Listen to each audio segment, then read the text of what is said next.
الحمد لله رب العالمين والصلاة والسلام على أشرف الأنبياء والمرسلين أما بعد فأعوذ بالله من الشيطان الرجيم من همزه ونفخه ونفسه بسم الله الرحمن الرحيم رب اشرح لي صدري ويسر لي أمري واحلل عقدة من لساني يفقه قولي اللهم انفعنا بما علمتنا وعلمنا ما ينفعنا وزدنا علما فبشر عبادي الذين يستمعون القول فيتبعون أحسنه أولئك الذين هداهم الله وأولئك هم أولو الألباب أعوذ بالله من الشيطان الرجيم بسم الله الرحمن الرحيم أفمن يخلق كمن لا يخلق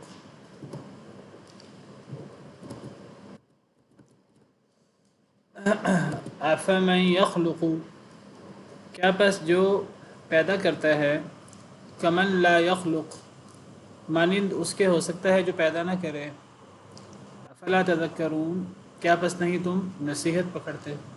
اس صورت کے شروع سے اللہ تعالیٰ نے جیسے میں نے ذکر کیا تھا پچھلے لیکچرز میں قیامت کا ذکر کیا، عذاب کی، قیامت کی دھمکی دی اور قیامت کا ذکر کیا کہ اللہ کا حکم آ چکا ہے یا آیا ہی چاہتا ہے، تم اسے جلدی نہ مانگو۔ پھر اللہ تعالیٰ نے شرک کی تردید کی اور اللہ رب العالمین کو اپنے آپ کو تمام نقائص سے بلند فرمایا کہ اللہ پاک ہے، اللہ بلند ہے شرک سے۔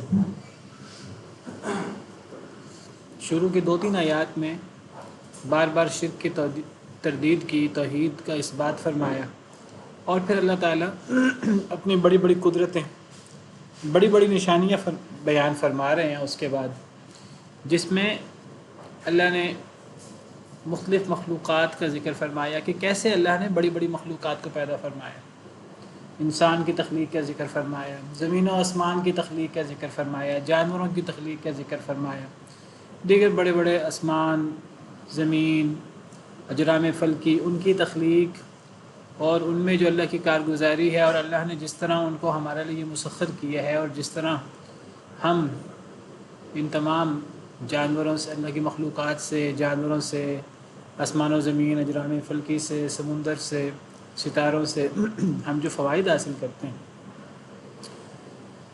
اللہ نے ان کا ذکر کیا، پہاڑوں کا اور رستوں کا، تو تمام بڑی بڑی نعمتیں اور اپنی بڑی صفات، جس کے اندر خالقیت بنیادی ترین صفت ہے، اس کا ذکر کر کے پھر اللہ تقابل کر رہے ہیں اپنا اور دیگر ان لوگوں کا جنہیں اللہ کے ساتھ شریک بنایا جاتا ہے، چاہے وہ جاندار لوگ ہوں، نیک ہستیاں ہوں، نبی ولی جو فوت ہو چکے ہیں ان کے بت بنا کر، یا ان کی قبروں کو پوجا جاتا ہے، اس پر لوگ پجاری بن کے بیٹھ جاتے ہیں، یا پھر دیگر اللہ کی بڑی بڑی مخلوقات، سورج، چاند، ستارے وغیرہ، ان کو پوجا جاتا ہے۔ تو اللہ تعالیٰ تقابل فرما رہے ہیں کہ جو پیدا کرتا ہے کیا وہ اس کی طرح ہو سکتا ہے جو پیدا نہ کرے، یعنی گویا کہ اللہ تعالیٰ فرماتے ہیں کہ تم اللہ کے ساتھ اوروں کی عبادت کرتے ہو، تم ذرا مجھے یہ بتاؤ کہ انہوں نے کیا پیدا کیا ہے۔ اللہ کی عبادت تو اس لیے ہوتی ہے کہ اللہ کے بڑے بڑے انعامات ہیں، اللہ کی بڑی بڑی کارگزاریاں ہیں، جن میں اہم ترین چیز خالقیت ہے، اور اللہ نے بڑی بڑی مخلوقات کو پیدا فرمایا ہے، جس کی طرف اللہ تعالیٰ نے اس سورت کے شروع میں بھی اور قرآن کریم میں دیگر جگہ پر بھی بار بار اللہ نے ان کی نشاندہی کی ہے۔ تو یہ بتاؤ کہ جن کو تم اللہ کے برابر ٹھہراتے ہو اور جن کی تم عبادت کرتے ہو اللہ کے علاوہ، انہوں نے کیا پیدا کیا، سب سے پہلے اس کا تقابل کرو۔ تو اس کا جواب واضح ہے، انہوں نے کچھ بھی پیدا نہیں کیا، اور اس بات کا اعتراف تو مشرکین کو بھی ہے، بلکہ مشرکین تو منہ سے کہتے ہیں کہ خالق تو اللہ ہی ہے، اللہ کے علاوہ خالق کوئی نہیں ہے، یعنی توحید ربوبیت میں تو وہ اللہ کی توحید کے قائل ہیں، زمین و آسمان کی تخلیق میں بھی، انسانوں کی تخلیق میں بھی، آسمان سے بارش برسانے میں بھی، دیگر جو اللہ کی بڑی بڑی نعمتیں، وہ کہتے ہیں کہ وہ اللہ وحدہ لا شریک ہی کر سکتے ہیں تخلیق سمیت۔ تو پھر اللہ کا یہی سوال ہے کہ جب یہ سارے کام اللہ کرتے ہیں، پھر تم عبادت اللہ کے علاوہ اوروں کی کیوں کرتے ہو؟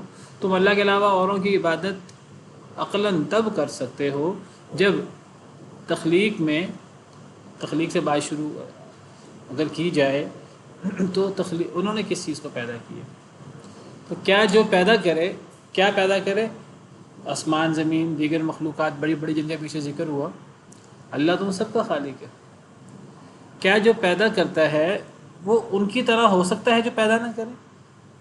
کوئی تقابل ہے ہی نہیں۔ یعنی دیگر اللہ کے علاوہ جو دیگر جن کو پوجا جاتا ہے، وہ کوئی چیز بھی پیدا نہیں کر سکتے۔ زمین و آسمان چھوڑیں، انسان، جانور اور اس قسم کی مخلوقات چھوڑیں، وہ چھوٹی سے چھوٹی مخلوق پیدا نہیں کر سکتے، مچھر پیدا نہیں کر سکتے، مکھی پیدا نہیں کر سکتے۔ قرآن کریم میں اللہ تعالیٰ نے اکثر یہ تخلیق کو ایک بہت بڑی دلیل کے طور پہ ذکر کیا۔ اللہ فرماتے ہیں اگر تم غیر اللہ کی پوجا کرتے ہو، غیر اللہ کی عبادت کرتے ہو، اللہ کے ساتھ انہیں بھی معبود ٹھہراتے ہو، تو پھر اللہ تعالیٰ عقل کے ساتھ عقلی طور پہ دلیل پیش کرتے ہیں۔ اللہ فرماتے ہیں بتاؤ انہوں نے کیا پیدا کیا؟ هل من خالق غیر اللہ یرزقکم من السماء والارض۔ سورہ فاطر میں اللہ فرماتے ہیں کیا کوئی خالق ہے اللہ کے علاوہ جو تمہیں رزق دے آسمان سے اور زمین سے؟ خالق بھی اللہ، رازق بھی اللہ، پھر عبادت اللہ کے علاوہ اوروں کی کیوں؟ ایک آیت میں تو اللہ تعالیٰ فرماتے ہیں میں زبردست دلیل بیان کر رہا ہوں توحید کی، سورہ حج میں، اور وہ زبردست ترین دلیل وہ تخلیق کی دلیل ہی ہے، اور اللہ تعالیٰ اس کو کس اہتمام کے ساتھ اس دلیل کو بیان فرماتے ہیں۔ میں آپ کے سامنے وہ آیت کھول دیتا ہوں۔ اللہ تعالیٰ فرماتے ہیں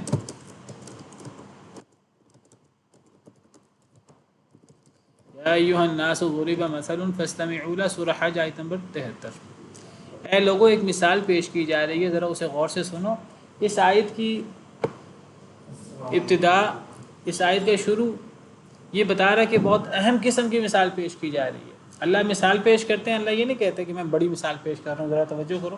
اللہ سیدھی مثال پیش کر دیتے ہیں، عام طور پر مثال سمجھانے کے لیے ہوتی ہے، لیکن یہ ایک ایسی مثال ہے کہ اس مثال کو پیش کرنے سے پہلے اللہ تمہید کے طور پہ فرماتے ہیں اے لوگوں ایک مثال پیش کی جا رہی ہے، ایک بڑی اہم مثال ہے۔ پھر اللہ یہ بھی فرماتے ہیں اسے ذرا غور سے سنو، بہت توجہ طلب مثال ہے، یہ بہت بڑی دلیل ہے یہ عقلی۔ ان الذين تدعون من دون الله لن يخلقوا ذبابا، جنہیں تم اللہ کے علاوہ پکارتے ہو، بات تو توحید الوہیت کی ہے،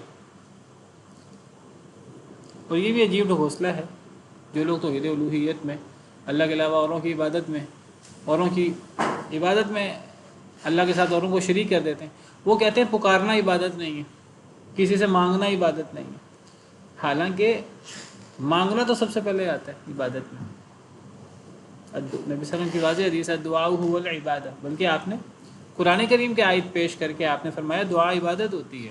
وقال ربک، آپ نے قرآن کریم کی آیت پڑھی وقال ربکم ادعونی استجب لکم ان الذین یستکبرون عن عبادتی سیدخلون جہنم داخرین۔ یہ آیت کریمہ پیش کر کے آپ نے فرمایا کہ الدعاء هو العبادہ، کہ لوگوں اے میرے صحابہ دعا ہی تو عبادت ہے۔ اور پھر آپ نے قرآن سے استدلال کیا، اگر آپ قرآن سے استدلال نہ بھی کرتے، آپ کا اپنا فرمانا وہ وحی کی روشنی میں ہوتا ہے، وہ خود وحی ہے، لیکن آپ نے زور دینے کے لیے اپنی اس بات کو قرآن سے بھی تائید دی، تو نور علی نور ہو گیا۔ آپ نے فرمایا دیکھو اللہ قرآن میں فرماتے ہیں تمہارے رب نے کہا مجھے پکارو میں تمہاری پکار قبول کروں گا، شروع میں پکارنے کا دعا کا ذکر ہے، اور پھر آگے فرمایا ان الذین یستکبرون عن عبادتی، بے شک وہ لوگ جو میری عبادت سے تکبر کرتے ہیں۔ تو عبادت سے مراد یہاں دعا ہی ہے جس کا ذکر آیت کے شروع میں ہے، تمہارے رب نے کہا مجھے پکارو، مجھ سے دعا کرو۔ تو آگے ہے جو لوگ میری عبادت سے تکبر کرتے ہیں ان قریب ذلیل ہو کر جہنم میں داخل ہوں گے۔ تو نبی صلی اللہ علیہ وسلم نے فرمایا دیکھو اس آیت کریمہ میں دعا ہی کو تو عبادت قرار دیا گیا، اور پھر آپ نے فرمایا الدعاء هو العبادہ۔ اور یہاں بھی اللہ تعالیٰ پکارنے کی بات کر رہے ہیں، اور بات عبادت کی ہو رہی ہے، کیونکہ مسئلہ تو توحید الوہیت کا ہے، توحید ربوبیت کا مسئلہ ہی نہیں ہے، مسئلہ تو عبادت کا، توحید عبادت کا ہے۔ بے شک وہ لوگ جنہیں تم پکارتے ہو اللہ کے علاوہ، یہاں پکارنا اللہ کے علاوہ، ان سے مدد مانگنا، یہ ان کی عبادت ہے۔ جنہیں تم اللہ کے علاوہ پکارتے ہو، لن یخلقوا ذبابا، ہرگز نہیں وہ پیدا کر سکتے مکھی بھی، ولو اجتمعوا لہ، اگرچہ وہ سب اکٹھے ہو جائیں۔ اب یہ زبردست ترین اللہ نے مثال پیش کی۔ اللہ فرماتے ہیں اللہ کے علاوہ تم نے جتنے لوگوں کو معبود سمجھا ہے، جتنے لوگوں کی تم عبادت کرتے ہو، ان سے حاجتیں مانگتے ہو، نظر و نیاز، ذبح اور دیگر چیزیں ان کے لیے کرتے ہو، عبادت کی صورتیں، ان سب کو اکٹھا کر لو اور سب کو اکٹھا کر کے کہو کہ وہ چھوٹی سی مخلوق اللہ کی مکھی بنا کے دکھا، ایک مکھی بنا کے دکھا دیں سب مل کر۔ چھوٹی سے چھوٹی مخلوق ہے، اور بنانے کے لیے اللہ فرماتے ہیں اللہ کے علاوہ سب کو اکٹھا کر لو۔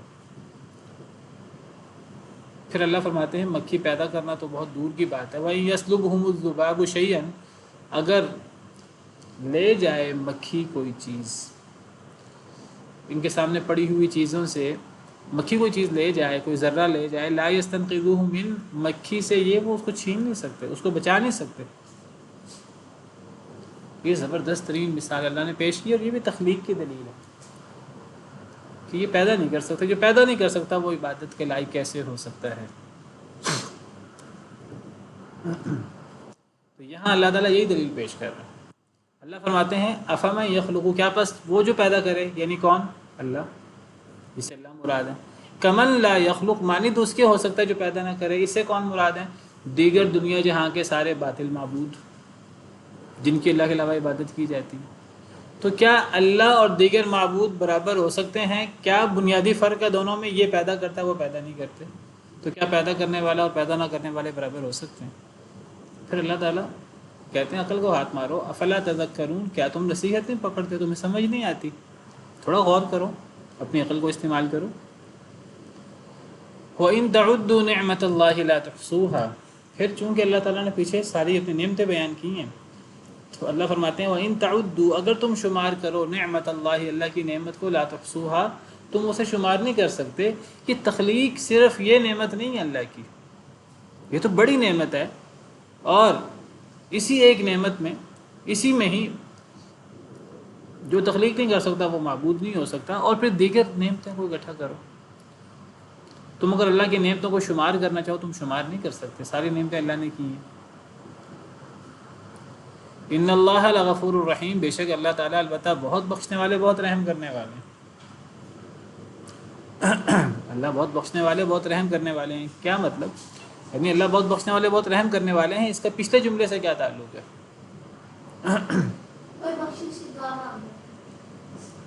اس کا پچھلے جملے سے کیا تعلق ہے؟ اس کا پچھلے جملے سے تعلق یہ ہے کہ اللہ نے تم پر اتنی نعمتیں کی ہیں، تم ان نعمتوں کو شمار نہیں کر سکتے۔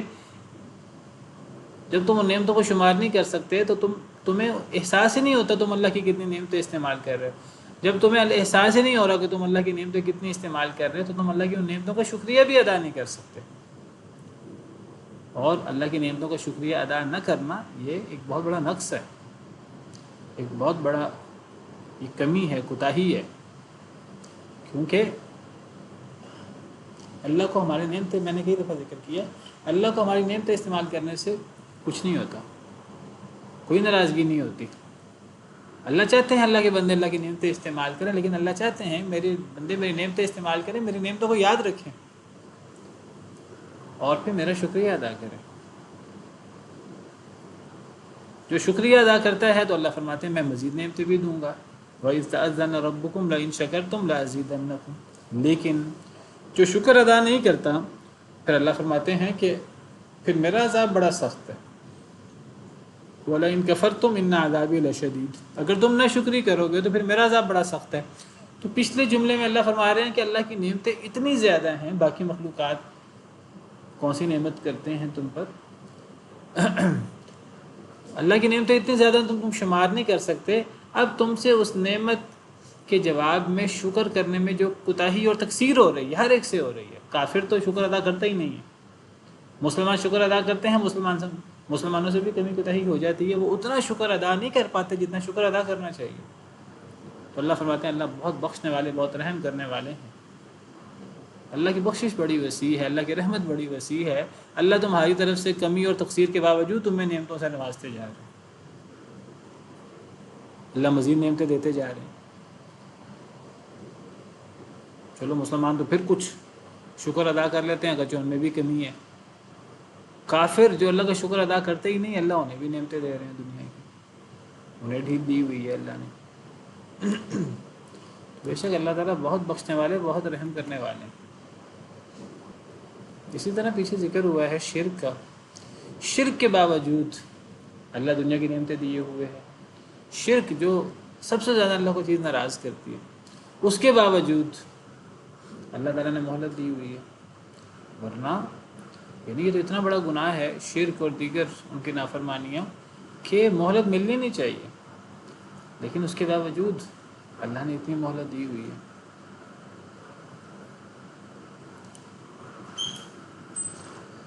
تو اللہ بہت بخشنے والے، بہت رحم کرنے والے ہیں. لیکن بہرحال اللہ کی بخشش اور رحمت کا فائدہ دنیا اور آخرت میں انہیں ہی ہوتا ہے جو اللہ کے بندے ہوتے ہیں. جو اللہ کے بندے نہیں ہوتے، جو اللہ کے ساتھ کفر کرتے ہیں، انہیں اللہ کی بخشش اور رحمت کا کوئی زیادہ فائدہ نہیں ہوتا. زیادہ سے زیادہ کیا فائدہ ہوگا کہ دنیا میں تھوڑی سی مہلت اور مل جائے گی، دنیا کی تھوڑی سی نعمتیں اور استعمال کر لیں گے. ان نعمتوں کی اللہ کے ہاں پرواہ نہیں ہے. تو اللہ کی مغفرت اور اللہ کی رحمت کے اصل حقدار ایمان والے ہیں، جو دنیا اور آخرت دونوں میں اللہ کی نعمتوں سے محظوظ ہوتے ہیں اور اللہ کی نعمتوں کے مستحق ٹھہرتے ہیں. اللہ کی نعمتوں کے اصل حقدار اللہ کی طرف رجوع کرنے والے ہیں، اللہ سے لو لگانے والے ہیں. کمی کوتاہی ہو جائے تو وہ اللہ کے حضور توبہ کرنے والے ہیں. وَإِنِّي لَغَفَّارٌ لِمَن تَابَ وَآمَنَ وَعَمِلَ صَالِحًا ثُمَّ اهْتَدَىٰ.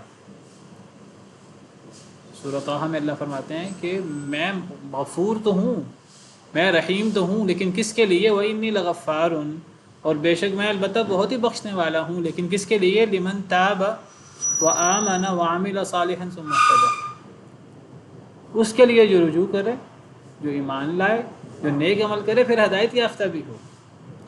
ان کے لیے میں اصل میں بخشنے والا ہوں، رحم کرنے والا ہوں. کیونکہ اصل بخشش اور رحمت وہ بخشش اور رحمت ہے جو دنیا کے ساتھ ساتھ آخرت میں تک فائدہ دے. ورنہ یہ جو کفار کے ساتھ اللہ کی بخشش اور رحمت ہے وہ بڑی محدود ہے، وہ دنیا کی حد تک ہے. اللہ کہتے ہیں دنیا کی مجھے پرواہ نہیں ہے، میرے نزدیک دنیا مچھر کے پر کے برابر بھی نہیں ہے، تم تھوڑی سی مہلت اور لے لو. وہ اللہ کی بخشش اور اللہ کی رحمت اس حد تک کافروں کے ساتھ بھی ہے. تھوڑی سی مہلت اور مل جاتی ہے، تھوڑی سی ظاہری نعمتیں، چاہے وہ دنیا جہاں کی نعمتیں ان کے پاس ہوں، ان کی کوئی حیثیت ہی نہیں ہے آخرت کی نعمتوں کے مقابلے میں. اللہ کو پرواہ ہی نہیں ہے اس کی. اللہ کہتے ہیں تم تھوڑی سی نعمتیں اور لے لو. لا یغرنک تقلب الذین کفروا فی البلاد، یہ جو کافر شہروں کے چکر لگا رہے ہیں، تجارت کر رہے ہیں، پیسے کما رہے ہیں، آپ کو اے اللہ کے نبی صلی اللہ علیہ وسلم یہ چیز دھوکے میں نہ ڈال دے. نبی صلی اللہ علیہ وسلم کو خطاب ہے، امت کو بتانا مقصود ہے. مسلمانوں کو ان دنیاوی آسائشوں سے کافروں کی دھوکہ نہیں کھانا چاہیے. متاع قلیل، تھوڑا سا فائدہ ہے، ثم مأواہم جہنم، پھر ان کا ٹھکانہ جہنم ہے، وبئس المہاد، اور بہت ہی برا ٹھکانہ. تو بے شک اللہ تعالیٰ بہت بخشنے والے، بہت رحم کرنے والے ہیں. ہمارے ناشکری کے باوجود اللہ بخشش کرنے والے، رحم کرنے والے ہیں، لیکن اللہ کی بخشش اور رحمت کا اصل حقدار، اصل فائدہ اٹھانے والے ایمان والے ہیں، جو توبہ کرنے والے ہیں، جو ایمان لانے والے ہیں، جو نیک عمل کرنے والے ہیں، جو ہدایت یافتہ لوگ ہیں. جو ایمان والے نہیں ہیں تو وہ اللہ کی مغفرت اور اللہ کی رحمت سے صحیح فائدہ نہیں اٹھا پاتے. واللہ یعلم ما تسرون وما تعلنون، اور اللہ تعالیٰ جانتا ہے جو تم چھپاتے ہو اور جو تم ظاہر کرتے ہو.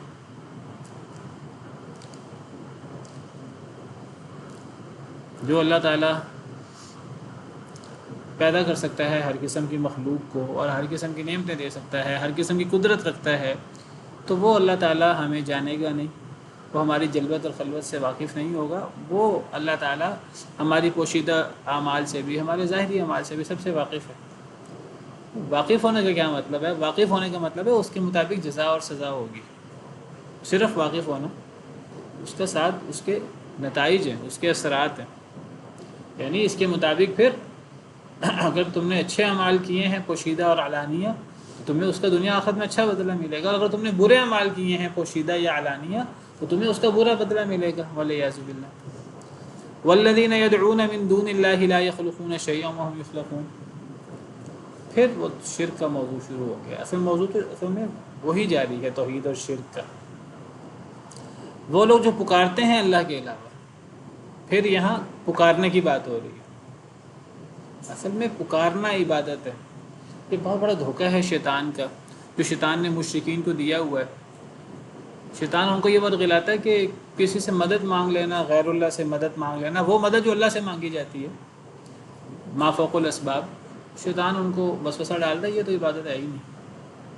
آپ مدد مانگ سکتے ہیں کسی سے بھی، عبادت تو ہوتا ہے کہ آپ کسی کے سامنے ماتھا ٹیکیں، آپ کسی کے لیے نماز پڑھیں، کسی کے لیے رکوع کریں، کسی کے لیے نماز کے قیام کی طرح قیام کریں، تو یہ عبادت ہوتی ہے۔ کسی سے مانگنا تو عبادت نہیں ہے۔ اللہ تعالیٰ جگہ جگہ عبادت کے لیے، عبادت اور شرک کے ساتھ اللہ تعالیٰ پکارنے کا ذکر کرتے ہیں۔ جگہ جگہ آپ قرآن کا مطالعہ کریں۔ والذین لا يدعون مع اللہ الہا آخر، وہ لوگ جو اللہ کے ساتھ کسی دوسرے معبود کو نہیں پکارتے۔ دوسرے معبود کی بات ہو رہی ہے، شرک کی بات ہو رہی ہے، ساتھ پکارنے کی بات ہو رہی ہے۔ یعنی شرک کا تعلق ہے پکارنے کے ساتھ۔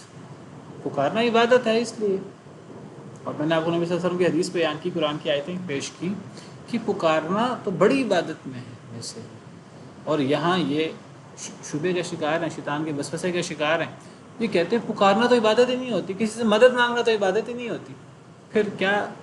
اور شبہات کا شکار ہے۔ جی ہم تو مدد نہیں مانگتے غیر اللہ سے، ہم تو انہیں وسیلہ بناتے ہیں، یعنی ہم مانگتے اللہ سے ہی ہیں لیکن ہم ان کے واسطے سے مانگتے ہیں۔ بھئی کسی کو وسیلہ بنا کر اللہ سے مانگنا، اللہ نے تو اس سے بھی منع کی ہے۔ کوئی زندہ بزرگ ہو، ان کے پاس جا کر تو ان سے کہا جا سکتا ہے میرے لیے دعا کرو، اس کے تو دلائل موجود ہیں قرآن و حدیث میں۔ حضرت یعقوب کے بیٹوں نے حضرت یعقوب سے کہا کہ آپ ہمارے لیے دعا کیجیے گا، جب انہوں نے حضرت یوسف علیہ السلام سے معافی مانگی، اللہ سے بھی معافی مانگی، تو حضرت یعقوب سے بھی معافی مانگی کہ ہم نے آپ کے حق میں بڑی زیادتی کی ہے، ہم نے بڑی نافرمانیاں کی ہیں، تو یا ابانا استغفر لنا ذنوبنا، اے ابا جان ہمارے لیے آپ استغفار کیجیے گا۔ تو کسی بزرگ سے جو زندہ ہو اس سے تو دعا کرائی جا سکتی ہے، لیکن کوئی فوت ہو جائے تو اس کو تو وسیلہ بھی نہیں بنایا جا سکتا۔ اس کی کوئی مثال شریعت میں موجود نہیں ہے، کتاب و سنت میں، نہ نبی صلی اللہ علیہ وسلم نے یہ سکھایا ہے، نہ صحابہ کرام نے یہ کیا ہے، بلکہ اللہ نے تو حکم دیا ہے کہ اللہ کو پکارو۔ اللہ نے تو یہ نہیں کہا کہ اللہ کو کسی فوت شدہ بزرگ کے واسطے سے پکارو۔ قرآن کریم میں اتنی دعائیں ہیں نبیوں کی، اللہ نے جو سکھائی ہیں، بہت ساری دعائیں قرآن کریم میں موجود ہیں۔ تو کہیں بھی وہاں دعا میں اللہ کو اللہ کی صفات کا واسطہ ملتا ہے، اپنے نیک اعمال کا واسطہ ملتا ہے، کہ زیادہ سے زیادہ کسی بزرگ سے دعا کرائی جا سکتی ہے جو زندہ ہو، نبی ہو یا ولی ہو، جو زندہ ہو اس سے دعا کرائی جا سکتی ہے۔ فوت شدہ سے تو اس کا تو واسطہ ڈالنے کی بات ہی نہیں ہے۔ لیکن پھر عجیب بات ہے، کہتے ہیں ہم تو اصل میں ہم ان سے کہتے ہیں کہ یہ ہم ان کے واسطے سے اللہ کو پکارتے ہیں، اللہ ڈائریکٹ ہماری تو سنتے نہیں ہیں، ان کے واسطے سے اللہ سن لیتے ہیں، کہتے ہیں ہم پکارتے اللہ کو ہی ہیں۔ پہلی بات ہے، یہ پکارنے کا یہ طریقہ کتاب و سنت میں کہیں موجود نہیں ہے۔ کسی کے واسطے سے کوئی فوت ہو جائے، پہلے تو فوت شدہ کو زندہ سمجھتے ہیں، یہ عقیدہ بھی کتاب و سنت کے خلاف ہے۔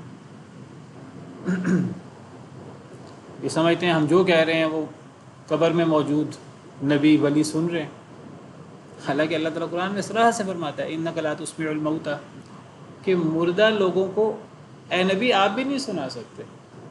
ان اللہ یسمع من یشاء، اللہ جسے چاہے سنائے۔ مردہ کو تو آپ بھی نہیں سنا سکتے۔ دوسرے آیت میں اللہ فرماتے ہیں وما انت بمسمع من فی القبور، جو قبر میں ہے اسے تو اے نبی آپ بھی نہیں سنا سکتے۔ کوئی بندہ کہے کہ جی قبر والے مردہ ہی نہیں ہوتے، پہلے تو اللہ فرماتے ہیں مردہ کو آپ نہیں سنا سکتے، پھر اللہ فرماتے ہیں قبر والے کو آپ نہیں سن۔ کئی لوگ مردہ سے مراد کہتے ہیں مردہ سے مراد کافر ہے جو دل سے مردہ ہو، تو اللہ نے فرما دیا قبر والے کو آپ نہیں سنا سکتے۔ وما انت بمسمع من فی القبور، یہ سمجھتے ہیں قبر والے زندہ بھی ہیں اور قبر والے ہماری حاجتیں سنتے ہیں، یعنی آپ جہاں مرضی بیٹھ کر قبر والے کو، وہ کہتے ہیں ہم قبر والے کو، ہم اللہ سے دعا کرتے ہیں اس قبر والے کے واسطے سے، قبر والا ہماری حاجتیں اللہ کے حضور پیش کرتا ہے، پھر اللہ ہماری حاجتیں مرادیں سنتے ہیں۔ کتنی عجیب بات ہے، غیر منطقی، کتاب و سنت کے خلاف ہے صریح۔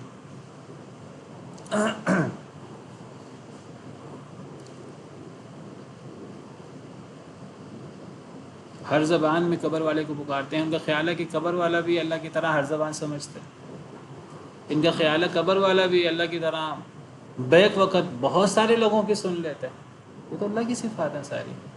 ان کا خیال ہے قبر والا بھی اتنی دور سے سن لیتا ہے، جتنی دور سے مرضی پکار لو، ایک پکار لے ہزاروں لاکھوں پکارنا ایک وقت میں تو قبر والا بھی سن لیتا ہے، یہ تو اللہ کی صفات ہے۔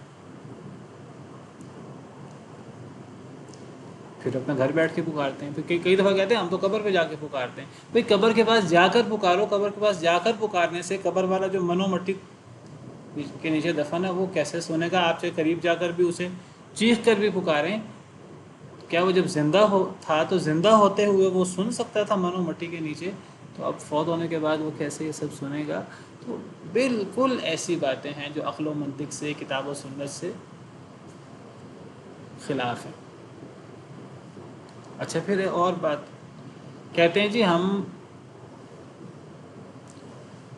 پکارتے اللہ کو ہیں، ہم ان کو واسطہ بناتے ہیں، لیکن ہم دیکھتے ہیں کہ ڈائریکٹ غیر اللہ کو پکار رہے ہیں، ڈائریکٹ غیر اللہ سے مدد مانگ رہے ہیں، یعنی ایک طرح دعویٰ کرتے ہیں نہیں نہیں جی ہم پکارتے تو اللہ کو ہیں، ان کو واسطہ بناتے ہیں، لیکن کئی دفعہ تو کہتے ہیں کہ یا رسول اللہ انظر حالنا، اے اللہ کے رسول صلی اللہ علیہ وسلم ہمارے حال پہ نظر کرم کریں۔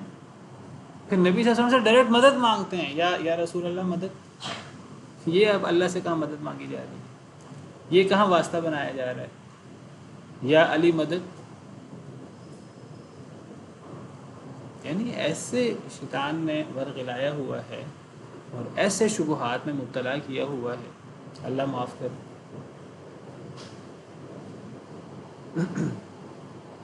اللہ کے علاوہ غیر اللہ کو پکارتے ہیں، اور پکارنا یہ عبادت ہے، یہ ڈائریکٹ غیر اللہ کی عبادت کرتے ہیں، شرک اکبر ہے یہ۔ اللہ فرماتے ہیں کہ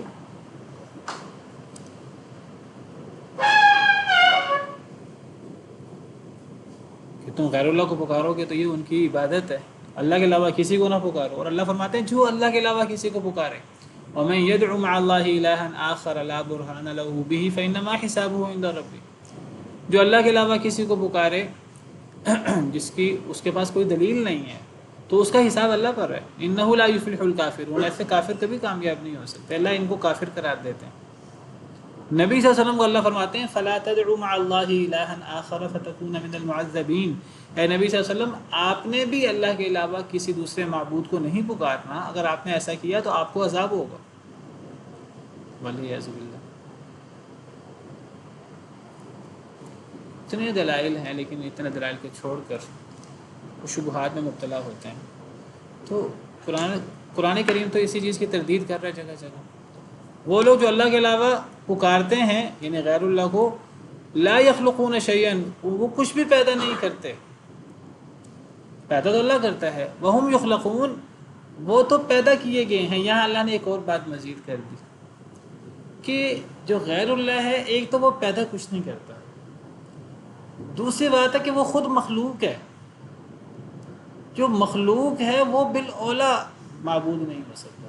ایک تو اللہ فرماتے ہیں معبود ہونے کے لیے خالق ہونا چاہیے، اللہ کہتے ہیں یہ کسی چیز کے خالق نہیں ہے، مکھی کے بھی خالق نہیں ہے، پھر اللہ فرماتے ہیں یہ خود مخلوق ہے، مخلوق تو اس سے بھی کئی ہاتھ آگے کی بات ہے۔ عجز میں اذان کے بعد بات کرتا ہوں، میں ذکر کر رہا تھا کہ اللہ تقابل کر رہے ہیں کہ اللہ جو اصل معبود ہیں جن کی عبادت ہونی چاہیے اپنا، اور غیر اللہ کا جنہیں اللہ کے علاوہ معبود سمجھا جاتا ہے اور جن کی اللہ کے علاوہ عبادت کی جاتی ہے، اللہ کہتے ہیں کہ بڑا تقابل یہ ہے کہ اللہ تو پیدا کرتا ہے، وہ پیدا نہیں کرتے، کچھ بھی پیدا نہیں کرتے۔ اللہ نے تو زمین و آسمان، بڑی بڑی مخلوقات پیدا کی ہیں، یہ تو کچھ بھی پیدا نہیں کرتے، مکھی بھی پیدا نہیں کرتے، چاہے سارے مل جائیں۔ اللہ کہتے ہیں اس پر مستضاد، یہ تو مخلوق ہے۔ دیکھیے جو مخلوق ہے وہ معبود کیسے ہو سکتا ہے؟ پیدا نہ کرنا یہ سب سے پہلے دلیل ہے معبود نہ ہونے کی، پھر مخلوق ہونا۔ جو مخلوق ہے اس کا مطلب ہے وہ پہلے مخلوق لازماً پہلے نہیں تھا، پھر اس کو کسی نے پیدا کیا ہے، تو عدم سے وہ وجود میں آیا۔ جو عدم سے وجود میں آیا وہ معبود کیسے ہو سکتا ہے؟ یعنی ایک وقت تھا، یعنی آپ ایک طرف کہہ رہے ہیں وہ معبود بھی ہے، معبود بہت بڑی چیز ہے معبود ہونا، ایک طرف آپ معبود بھی کہہ رہے ہیں اور ایک طرف آپ کہہ رہے ہیں کہ وہ مخلوق ہے، یعنی ایک وقت میں تھا جب وہ نہیں تھا اور اس کو اللہ نے، مخلوق کو اللہ نے پیدا کیا، تو پھر اللہ اس کو عدم سے وجود میں لایا، تو جو عدم میں تھا وہ معبود کیسے ہو سکتا ہے جو ایک تھا ہی نہیں کسی وقت؟ نبی کریم صلی اللہ علیہ وسلم کو، سیدنا عیسیٰ علیہ السلام کو، سیدنا علی، پیر عبد القادر جیلانی، دیگر جن کو پوجا جاتا ہے، پوجا جاتا رہا، فرشتوں کو یا سورج چاند ستاروں کو، تو ایک وقت تھا یہ کچھ بھی نہیں تھا ان میں سے، یہ مخلوق ہیں۔ اور جو مخلوق ہے ایک تو عدم سے وجود میں آتا ہے، نمبر دو جب وہ پیدا ہوتا ہے تو وہ یعنی چھوٹا ہوتا ہے، پھر کمزور ہوتا ہے، پھر طاقتور ہوتا رہتا ہے۔ معبود کمزور بھی ہو سکتا ہے۔ پھر جو مخلوق ہے وہ کیسے تخلیق ہوتا ہے؟ تخلیق ہونے میں کئی ایسے مرحلے ہیں جو خالق کو معبود کے شایان شان نہیں ہیں۔ اگر مخلوق انسانوں میں سے ہے تو وہ رحم مادر میں ہوگا، حمل کی صورت میں۔ کیا معبود حمل کی صورت میں ہو سکتا ہے؟ پھر وہ کیسے پیدا ہوتا ہے؟ کیا معبود پیدا ہو سکتا ہے ایسے جو معبود ہو؟ تو وہ اس طرح کر کے ایسے پانی سے، جس کو اللہ تعالیٰ میں ماء مہین کہتے ہیں، ایک حقیر پانی سے، ایک معبود کی کیا یہ صفت ہے؟ تو ایسے یعنی ایسی چیزیں ہیں جو سمجھ آنے والی ہیں، لیکن تو یہ صرف کچھ پیدا نہیں کرتے بلکہ یہ تو مخلوق بھی ہیں۔ پھر جو عدم سے وجود میں آیا ہے، تو جو عدم سے وجود جو حادث ہے، پھر اس کو زوال بھی ہے، معبود اور زوال بھی۔ ایسی چیزیں ہیں جو عقل سے کسی طور پر بھی لگا نہیں کھاتی۔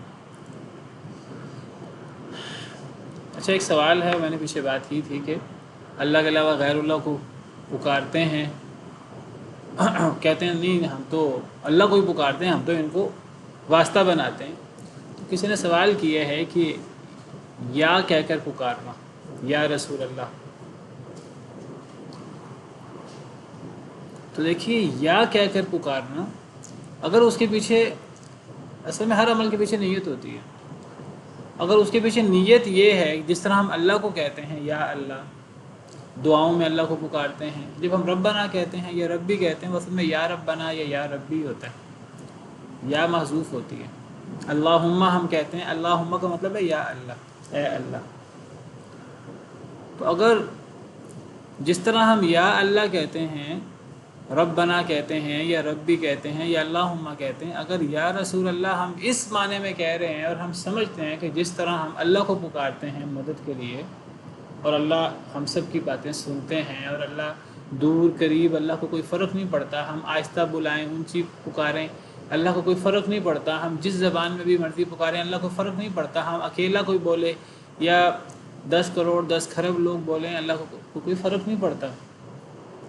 تو اگر اسی انداز سے ہم یا رسول اللہ کہتے ہیں، یا رسول اللہ مدد، تو یہ تو یعنی نبی صلی اللہ علیہ وسلم کو اللہ کے برابر کر دینا، یہ تو سری شرک ہے۔ یا علی مدد، یہ سری شرک ہے۔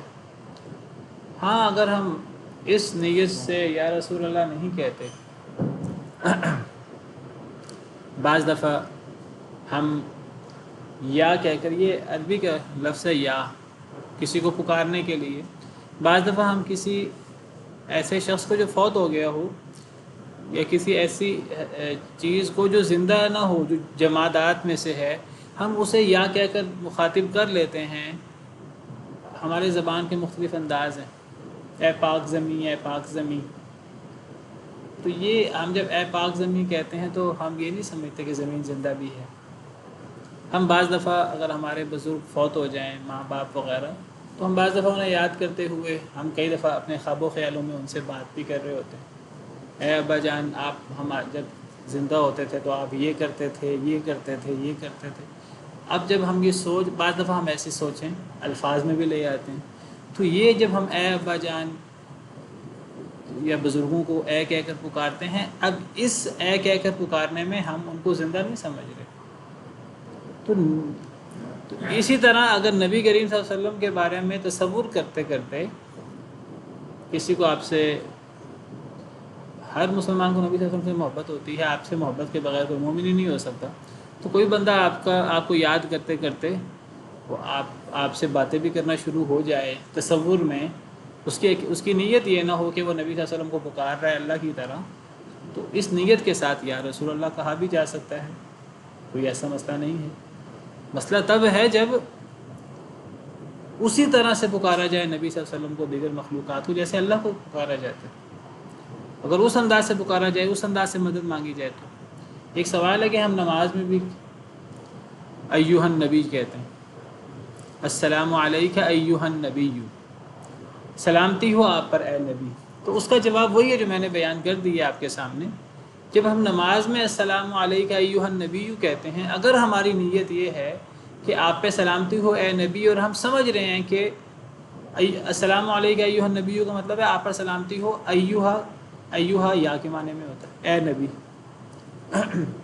اگر ہم یہ سمجھ رہے ہیں کہ نبی صلی اللہ علیہ وسلم سن رہے ہیں ہماری بات، جس طرح ہم اللہ کو پکارتے ہیں اور اللہ ہماری بات سنتے ہیں، تو یہ پھر غلط ہو جائے گا اور یہ پھر شرک ہو جائے گا۔ اور اگر ہم یہ سمجھیں کہ نبی کریم صلی اللہ علیہ وسلم وہ مخلوق ہیں اور وہ اللہ کے جلیل القدر پیغمبر تھے اور وہ اب اللہ کے پاس جا چکے ہیں، اب ان کی اگر زندگی ہے قبر میں تو برزخی زندگی ہے، تو ہم السلام علیکم ایھا النبی اس لیے کہیں کیونکہ نبی کریم صلی اللہ علیہ وسلم نے صحابہ کرام کو یہ سکھایا اپنی حیات طیبہ میں۔ صحابہ کرام نبی صلی اللہ علیہ وسلم کی زندگی میں السلام علیکم ایھا النبی کہتے تھے، ہم بس اسی کو دہرا رہے ہیں حکایت کے طور پر، تو پھر کوئی حرج کی بات نہیں ہے۔ نبی صلی اللہ علیہ وسلم کی زندگی میں صحابہ کرام السلام علیکم ایھا النبی کہتے تھے، جب نبی صلی اللہ علیہ وسلم فوت ہو گئے تو باقی صحابہ حکایت کے طور پر جیسے آپ کی زندگی میں السلام علیکم ایھا النبی کہتے تھے، ویسے ہی انہوں نے آپ کے فوت ہونے کے بعد بھی السلام علیکم ایھا النبی کہتے رہے۔ بعض صحابہ کرام نے السلام علیکم ایھا النبی تشہد میں اس کو چینج کر دیا آپ کے فوت ہونے کے بعد۔ وہ کیا کہتے تھے؟ السلام علی النبی، السلام علیکم ایھا النبی کے بجائے السلام علی النبی، تاکہ وہ خطاب نہ ہو۔ تو بہرحال السلام علیکم ایھا النبی بھی کہہ دیا جائے تو کوئی حرج نہیں ہے، مسئلہ نیت کا ہے، اس کے پیچھے ہماری نیت کیا ہے۔ جیسے میں نے کہا کہ بعض دفعہ ہم فوت شدگان کو بھی، ہم بے جان چیزوں کو بھی مخاطب کر لیتے ہیں، یہ ہماری زبان کا ایک اسلوب، بیان کا ایک اسلوب ہے۔ تو اگر ہم کسی کو مخاطب کرتے ہوئے یہ تصور نہ کریں کہ وہ یعنی اللہ کی طرح کسی کو مخاطب نہیں کر رہے، تو یہ غلط نہیں ہے۔ غلط تب ہے جب ہم اس میں خدائی صفات پیدا کریں۔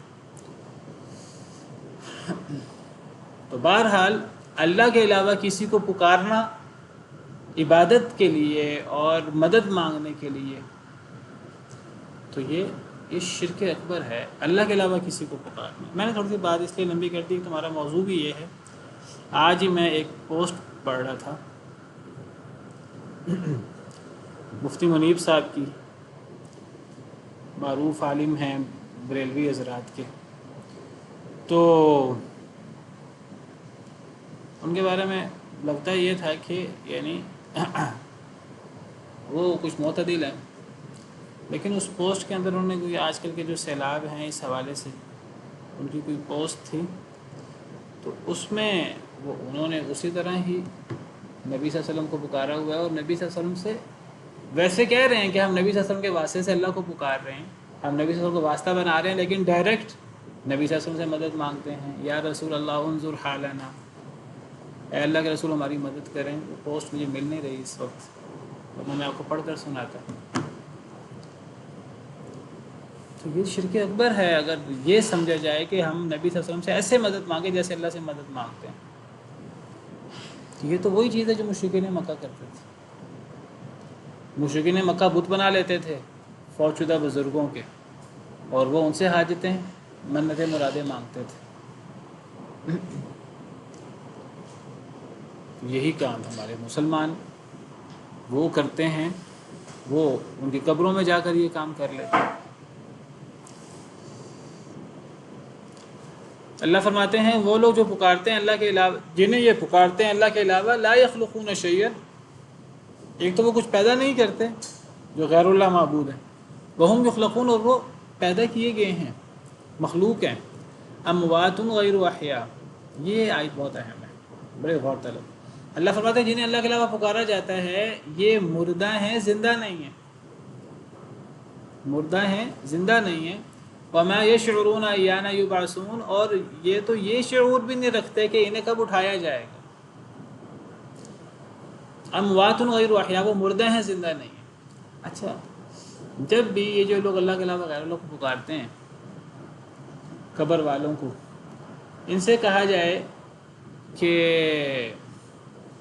قرآن کریم میں جگہ جگہ شرک کی تردید ہے، آپ غیر اللہ کو کیوں پکارتے ہیں؟ وہ کہتے ہیں قرآن کریم میں جہاں جہاں شرک کی تردید ہے اور غیر اللہ کو پکارنے سے ممانعت ہے، اس کو شرک آ گیا ہے، وہاں غیر اللہ سے مراد، مردوں سے مراد پتھر کے بت ہیں صرف۔ پتھر چونکہ وہ بے جان ہے تو وہ پتھر کو پکارنے کی ممانعت ہے۔ ان کو جب کہا جائے بھی پتھر کے بت جو ہیں، یہ مٹی کے بت، پتھر کے بت، ان کے پیچھے اصل بنیاد کیا تھی؟ وہ تو بزرگ تھے اصل، ورنہ مٹی اور پتھر کی کیا حیثیت ہے؟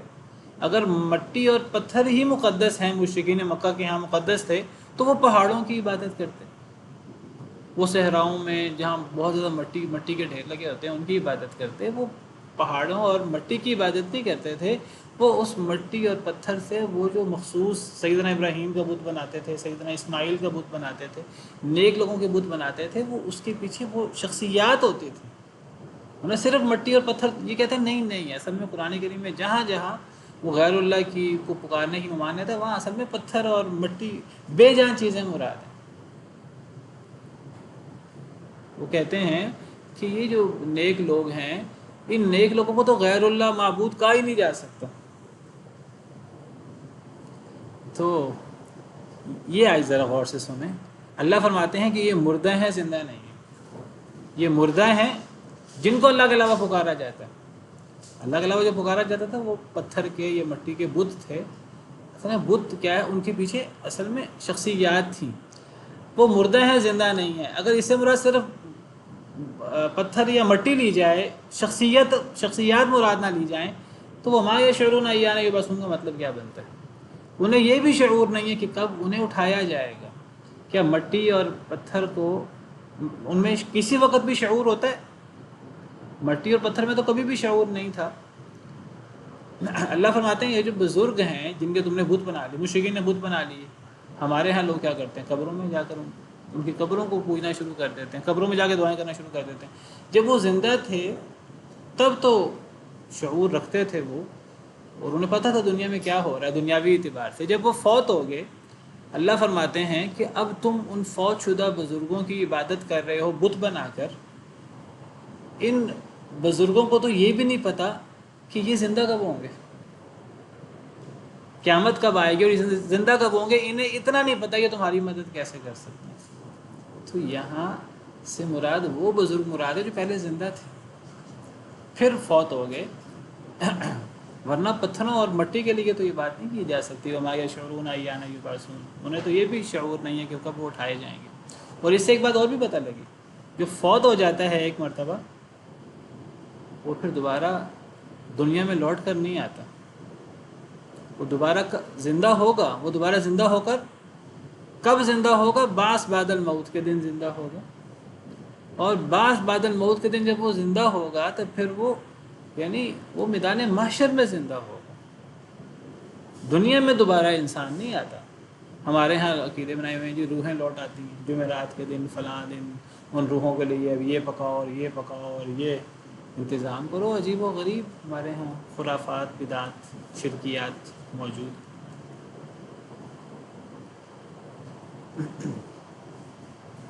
اللہ فرماتے ہیں وَحَرَامٌ عَلَىٰ قَرْيَةٍ أَهْلَكْنَاهَا أَنَّهُمْ لَا يَرْجِعُونَ. جس کو ہم ہلاک کر دیں جس بستی کو، وہ اب اس پہ حرام ہے، اب وہ بستی لوٹ نہیں سکتی دنیا میں.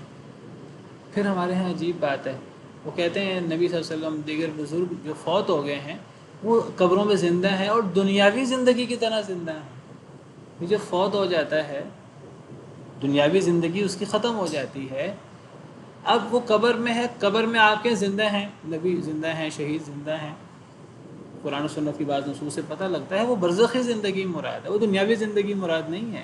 وہ فوت ہونے کے بعد دوبارہ دنیا میں آ کر زندہ نہیں ہو گئے، یا قبر میں ہی ان کی زندگی دنیاوی نہیں ہے، وہ برزخی زندگی ہے. قیامت کے دن وہ باقاعدہ جو ہیں وہ دوبارہ اللہ تعالیٰ انہیں زندہ کریں گے، وہ اخروی زندگی ہوگی. تو انہیں شعور بھی نہیں ہے کہ وہ کب اٹھائے جائیں گے. سبحان ربک رب العزت عما یصفون وسلام علی المرسلین والحمد للہ رب العالمین. ایک سوال ہے یا نبی سلام علیہ کہنا جائز ہے؟ اس کا وہی جواب ہے، اگر آپ کی نیت یہ ہے یا نبی سلام علیہ کہنے سے جیسے اللہ کو پکارا جاتا ہے اس انداز سے تو شرک ہوگا. اگر آپ ہاں جی، اگر ہم خیالوں میں نبی صلی اللہ علیہ وسلم سے مخاطب ہیں تو کوئی حرج نہیں ہے، بالکل پکارا جا سکتا ہے. جس طرح قبر میں جا کے السلام علیکم ایھا النبی یا السلام علی الدیار کہہ دیا جاتا ہے، کوئی حرج کی بات نہیں ہے، اگر ہم ان کو اللہ کی طرح، ان میں اللہ کی صفات نہ سمجھی جائے، اللہ کی طرح ان سے مدد نہ مانگی جائے. سبحان ربک رب العزت عما یصفون وسلام